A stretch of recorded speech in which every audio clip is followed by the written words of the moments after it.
Good morning, everyone. Southeast Asian society's concept of filled personhood will be the theme of our meeting so far. This topic is relevant because identity is not necessarily permanent, fixed, or individual.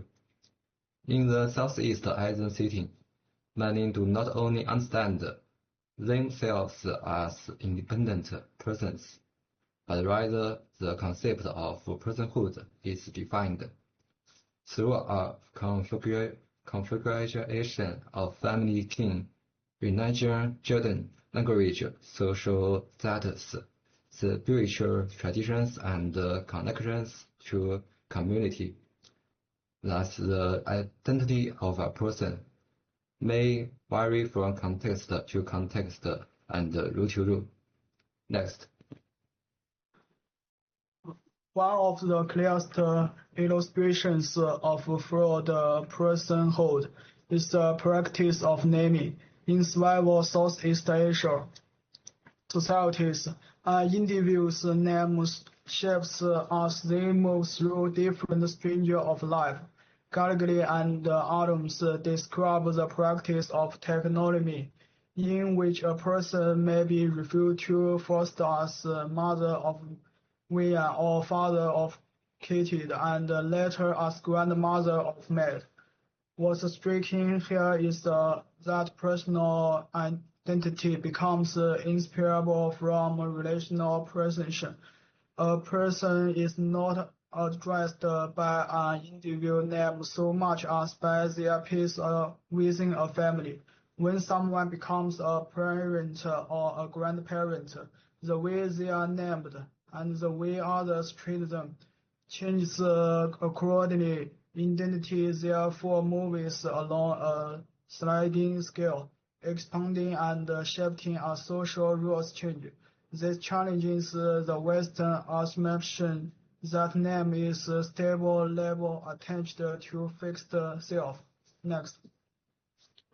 Its fluid model of identity, however, is not without its costs, because identity in many Southeast Asian societies is tied to relational milestones. Becoming a wife, husband, or mother or father is not simply a personal choice. It is a marker of social adulthood and a basis for respect.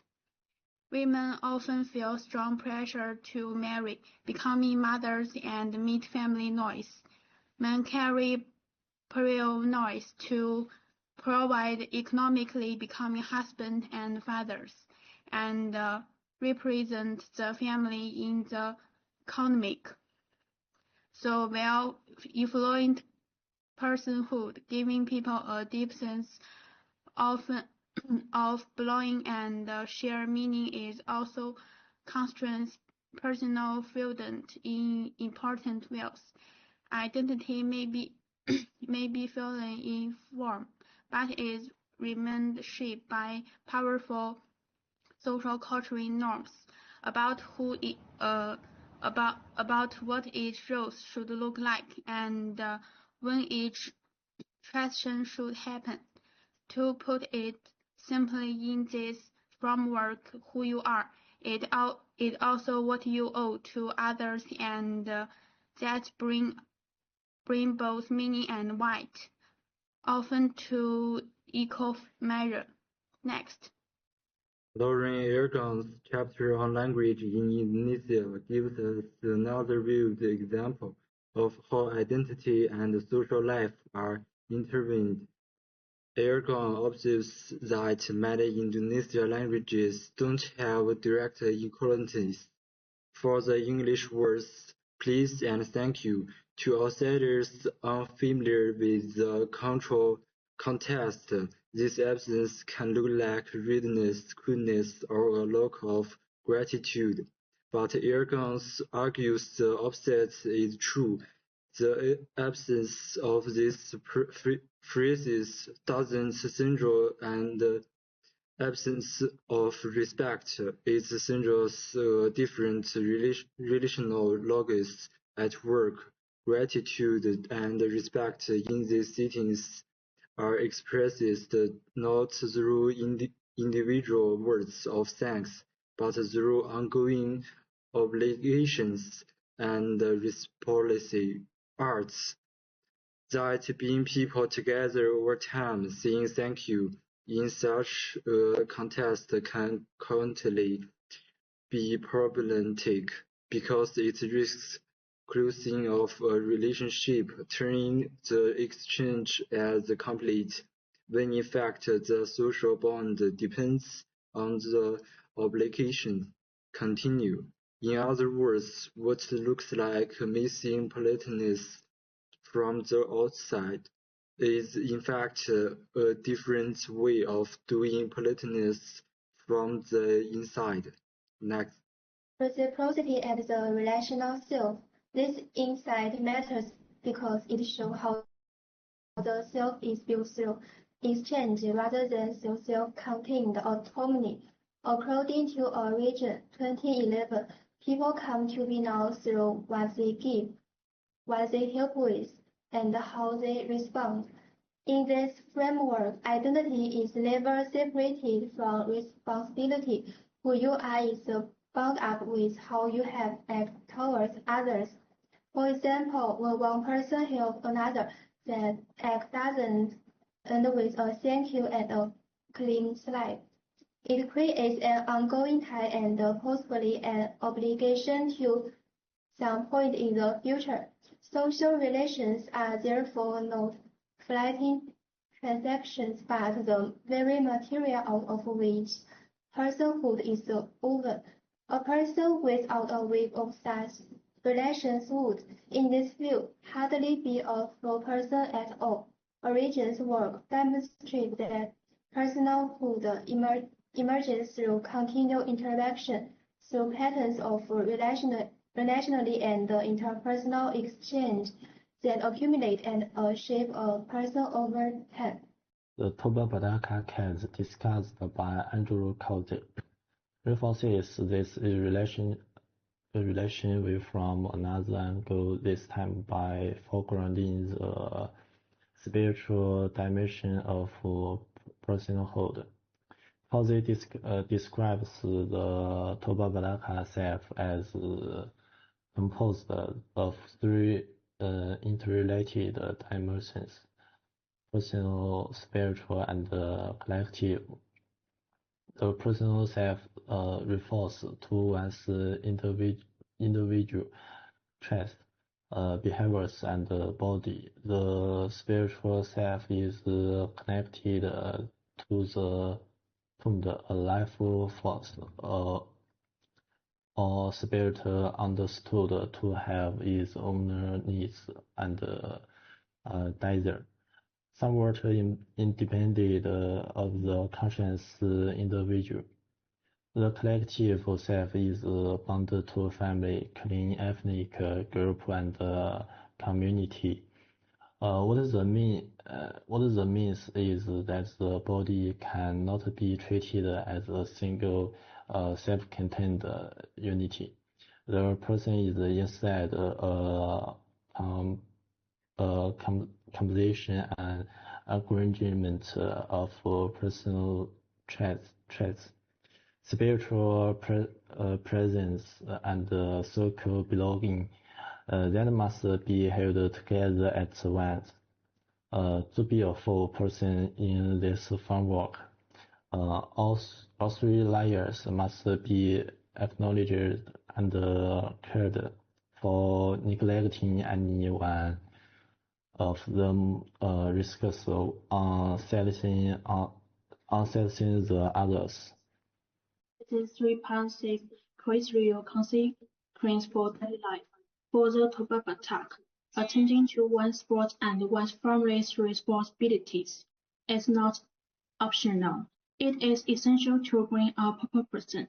G23 emphasizes that Batak is tightly linked to adapt the traditional rules and views that guide behavior, and to Maga, the clan system that organizes social belonging. It means a person's choices are never purely their own. Someone may want to pursue a peculiar life path, but client obligations and family's expectations often take priority. Their personal desires and collective responsibilities pull in different directions. Individuals are expected to find a balance, and that balance can be difficult to maintain. The pressure falls on both men and women when, through clan duties and public presentation, women through marriage, kinship, and the maintenance of household harmony. Next. Ethnic identity offers yet another dimension of fluid personhood. Drawing on the work of Judith Nagata, Kilogly and Edmonds' 2011 note that being Malay in Malaysia is not simply a matter of ethnicity or descent. It involves a combination of factors: speaking the Malay language, practicing Islam, and following Malay cultural norms, including dress. This example is powerful because it shows that identity is not necessarily inherited. It can be adopted, performed, and recognized by others. But that flexibility brings its own pressure because Malay identity is tied to expectation about religion, language, and customs. A person who doesn't speak a language well, doesn't follow the expected religious practice, or doesn't perform cultural norms appropriately may be questioned or excluded. Fluid boundaries can be a basis for belonging but also for exclusion. Gender is another arena where personhood takes a fluid form. Geologically, and Adams notes that Southeast Asia has often been described as a region of relative gender complementarity. Women have played central roles in household economics, land ownership, healing, and ritual life in many societies. At the same time, this complementarity has limits. Women may manage household finance, for example, yet still be constrained in the formal political authority, while men face strong expectations to lead publicly and uphold family status. The reading also notes that some Southeast Asian societies have historically recognized gender categories beyond a male-female binary, such as the category in Thailand and the central ritual roles in part of island Southeast Asia and the Philippines. However, many of these gender-diverse roles have been marginalized over time through colonialism. World religion and modern state structures, gender fluidity exists, but it has always have been shaped by power, history, and religion. Next. To bring these thoughts together, fluid personhood gives us a powerful lens for understanding identity in Southeast Asian societies. As something relational, malleable, and socially constituted, a person is never just an individual. They are also a family member, a part of spiritual essence, a gendered being, an ethnic subject, and a participant in community life.